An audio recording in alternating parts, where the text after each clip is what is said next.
अस्सलामुअलैकुम। खैर मकदम है एक बार फिर से आप सबका अपने YouTube channel Khan education hub पर। राजस्थान कर्मचारी चयन बोर्ड ने उर्दू विषय का प्रोविज़नल परिणाम जारी कर दिया है। प्रोविज़नल परिणाम की जो कट ऑफ है वो जितनी अनुमानित थी उससे कहीं ज़्यादा गई है। इस वीडियो में हम बात करेंगे कि प्रोविज़नल कट ऑफ के बाद फाइनल कट ऑफ कितने जाने के अनुमान है। अभी जो राजस्थान कर्मचारी चयन बोर्ड ने आंसर की जारी की है, फाइनल आंसर की जारी की है, उसमें 7 सवाल को डिलीट और 7 सवाल के आंसर चेंज कर दिए हैं, जिसकी वजह से जो कट ऑफ है उसमें बहुत ज़्यादा बदलाव देखने को मिला। क्योंकि ये जो 14 सवाल हैं इनसे 28 नंबर का फ़र्क पड़ता है। इनमें से कुछ सवाल ऐसे थे जो पहले किसी के गलत थे अब सही हो गए, या फिर पहले सही थे अब गलत हो गए। इस वजह से इन 14 सवालों की वजह से बहुत सारा डिफरेंस है, अंतर है, वो कट ऑफ में देखने को मिला है। इस वीडियो में हम एक सरसरी नज़र से देखेंगे कि कट ऑफ है वो कितनी रह सकती है। यूट्यूब पर जो यूट्यूब पे है और जो टेलीग्राम है या फिर कई व्हाट्सएप है कॉल करके कुछ स्टूडेंट हैं जो ये पूछ रहे हैं कि सर बताइए कि फाइनल कट ऑफ है वो कितनी रह सकती है। इस वीडियो में हम अनुमानित फाइनल कट ऑफ के बारे में बात करेंगे। अभी कुछ दिनों बाद में राजस्थान कर्मचारी चयन बोर्ड है वो स्कोर कार्ड जारी कर देगा, उसके बाद में अंदाज़ा लगाना और ज़्यादा आसान हो जाएगा। लेकिन कुछ स्टूडेंट के मैसेज आ रहे हैं, फ़ोन आ रहे हैं, तो उनके लिए वीडियो बनाना ज़रूरी था। हम category wise final cut off जानने की कोशिश करेंगे कि कौन सी कैटेगरी की कितनी कट ऑफ रह सकती है। सबसे पहले हम बात करेंगे जनरल कैटेगरी की। जनरल कैटेगरी की जो प्रोविज़नल कट ऑफ है वो लगभग 187 के आसपास रही थी। यानी जिन कैंडिडेट के कम से कम 187 अंक थे उनका प्रोविज़नल लिस्ट में नाम आ गया है, या फिर कहीं उनका प्रोविज़नल रिज़ल्ट में उनके रोल नंबर आए थे। अब 187 से लगभग जो मेरिट बढ़ने के अनुमान है, फाइनल मेरिट है या फाइनल कट ऑफ है, वो तकरीबन 196 के आसपास में रहने के अनुमान है। इसमें 195 भी हो सकते हैं, 197 भी हो सकते हैं। तो लगभग 196 के आसपास में जो जनरल कैटेगरी से कैंडिडेट हैं और जिनके नंबर 196 के आसपास बन रहे हैं, तो उम्मीद है कि उनका फाइनल कट ऑफ में भी नंबर आ जाएगा। यही मेरिट है वो इसके आसपास है, वो फीमेल की रह सकती है, क्योंकि प्रोविज़नल कट ऑफ है उसमें मेल और फीमेल या फिर कहे जनरल और फीमेल की कट ऑफ है वो सेम रही थी। और ना सिर्फ जनरल की, बाकी के जो भी कैटेगरी हैं जैसे ओबीसी है, एमबीसी है, ईडब्ल्यूएस है, एससी एसटी, सब की कैटेगरी है, जो कैटेगरी है उनमें फ़ीमेल की कट ऑफ भी वो सेम रही है। तो जनरल की कट ऑफ है वो तकरीबन 196 के आसपास में रह सकती है। फिर बात करें हम ईडब्ल्यूएस की। ईडब्ल्यूएस में प्रोविज़नल कट ऑफ है वो 167 के आसपास रही थी, यानी 167.47% जो अंक है वो ईडब्ल्यूएस की मेरिट रही थी।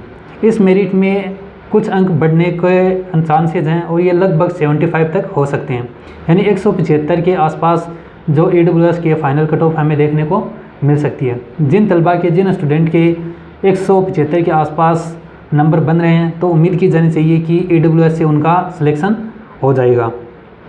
ईडब्ल्यूएस के बाद में अगर हम बात करें एससी कैटेगरी की, एससी कैटेगरी में जो प्रोविज़नल कट ऑफ है वो कट ऑफ रही थी 41.52, यानी लगभग 41.5 अंक है वो एससी कैटेगरी की कट ऑफ रही थी।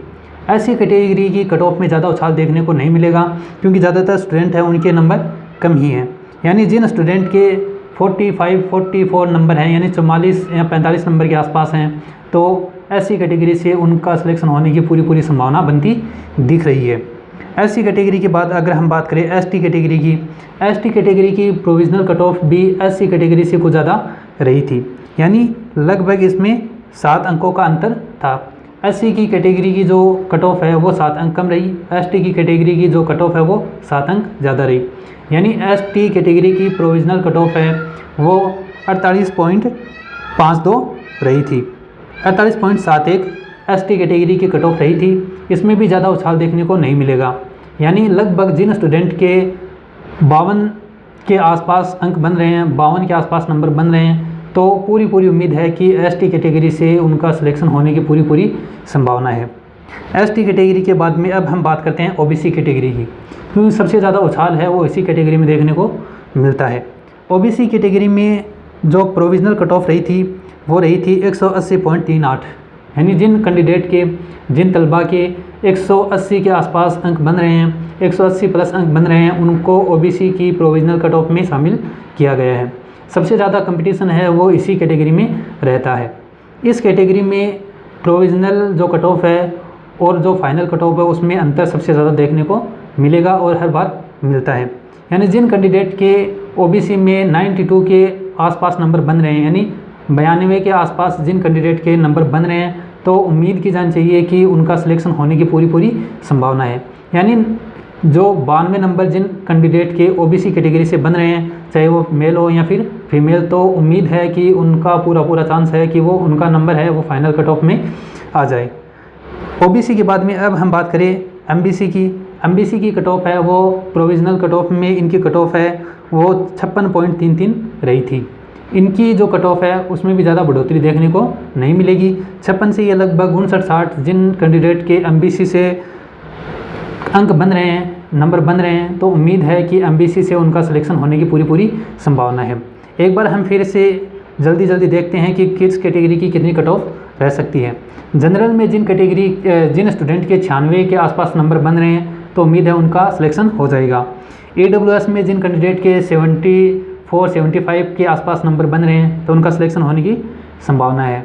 SC कैटेगरी से जिन कैंडिडेट के 44-45 नंबर बन रहे हैं, तो उम्मीद की जानी चाहिए कि उनका सिलेक्शन भी हो जाएगा। ST कैटेगरी में ये जो कट ऑफ है ये 52-51 तक देखने को मिल सकती है। यानी जिन कैंडिडेट के 51 है उनका सिलेक्शन होने की संभावना है।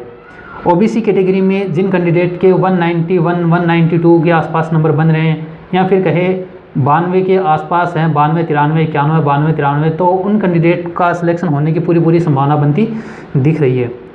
इसके बाद में हम बात करें एमबीसी की, तो जिन एमबीसी कैंडिडेट के 59-60 नंबर बन रहे हैं, तो उम्मीद की जानी चाहिए कि उनका फाइनल सिलेक्शन होने की पूरी संभावना है।